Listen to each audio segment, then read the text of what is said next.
Ja, Evert, dit is nou 'n moeilike gesprek vir my om te voer, maar ek gaan nie die plaasweek kan deursien nie. Dis jammer. Ja. Ja, dis Is alles okay? ja, Okay. dit gaan oor my werk. Dis net 'n ek dink net daar's 'n paar projekkies wat ons het wat hardloop wat ek sou nie die week hier kon spandeer en dit deursien Ja. soos wat ek graag wil nie. Ek's jammer.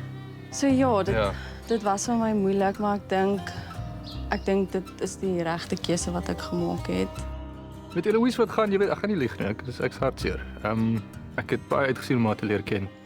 Veral dat mense nou hier is, nou dink mense ene dit sou lekker gewees het om dalk bietjie langer te bly, maar ek dink die lewe speel definitief uit soos dit moet. Eloise, jy het die keuse om nog vanaand, die res van die dag en vanaand op die plaas te spandeer en môre huis toe te gaan. Dit is absoluut julle keuse. Okay.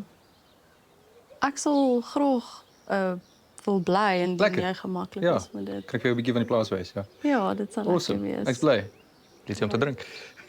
Ja, ek is